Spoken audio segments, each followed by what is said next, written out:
Now, this piece of plastic may not seem like much, but it's really contributing to a huge problem we have in our oceans. These teens here today are trying to do something about it.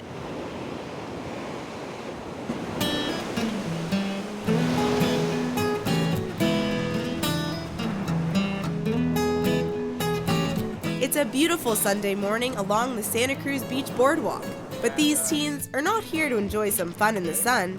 They're hitting the beach in the name of serious eco-research. Well, good morning, everybody, and thanks for being here. They're part of the Sobrato High School Clean Oceans Club, and they're here to learn how to scientifically gather data on beach trash that is contributing to ocean pollution. There are many groups that are doing beach cleanups and such, and that's a very important part of taking care of plastics pollution. Jim Home, better known as Captain Homer, is co-founder of the nonprofit The Clean Oceans Project. One of the things that's missing in the beach cleanup arena is a scientific protocol for analyzing marine debris in any location. We've been working with other groups to develop a protocol that'll allow us to do exactly that. Today, it's all about learning that method.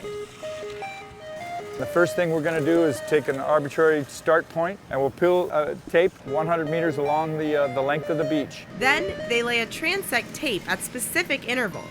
We're basically taking 4 different transects, so they're basically like 4 random spots along 100 meters, and we're surveying all the trash we find within about 5 meters of that transect.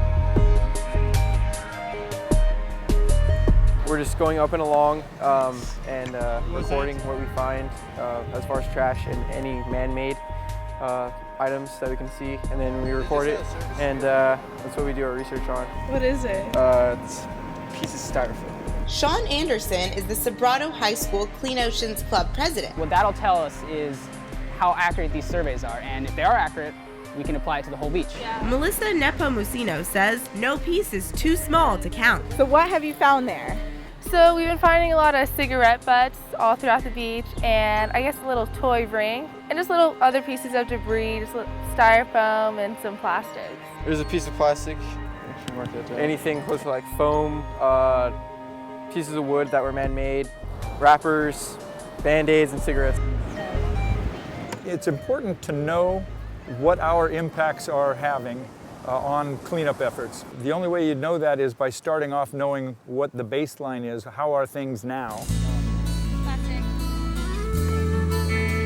It's important to figure out if the problem is getting worse or if it's getting better. By getting enough data collected, we can tell where that's going. The beach survey is just the start. The object of the training is that we can visit any place, any beach or any shoreline around the planet, and take measurements of the debris that's on the shoreline and have that apply in an international type protocol, and you'll get a basic understanding of how much plastic is being deposited on that beach relative to other places in the world. The ocean has been used as a dumping ground throughout recorded human history, and just now are we realizing that that's come to come back and give us problems. So Captain Homer, along with a few others, formed the Clean Oceans Project. The Clean Oceans Project is a group of individuals banded together to discover whether or not it's practical and sustainable to get plastic trash out of the ocean.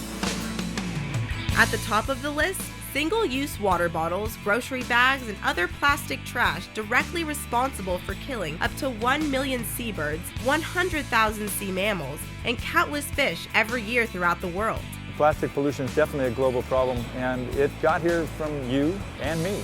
We are personally not managing our plastic waste, and collectively as cities and counties and such, we're mismanaging our plastic waste. No matter where you go on the planet right now, plastic has beat you to the shoreline. That's something the students in the Clean Oceans Project are working to reverse. Well, what we do is we raise money for our school for different things that limit plastic pollution and plastic consumption at our school. Like banning styrofoam products. They've got styrofoam permanently expelled from their campus, and getting a water filling station so students have an eco-friendly option to single-use plastic bottles. It's important that this generation that's coming up understands that there are problems, and that if we don't take action to reverse those problems, it's going to have dire consequences for the future. I think we're leading in a good, positive way, and we're being role models for other people, hopefully that'll follow in our footsteps. It's a lot of fun. I always have a great time, and these group of people are all my friends, and it's really nice. Yeah. It's really refreshing, and I feel extremely important to see young people, A, understanding that, and B, deciding to take action. That's the only way we're going to really make a difference, is everybody chipping in and working together. It feels good because this affects everyone, so it's nice being able to share the awareness.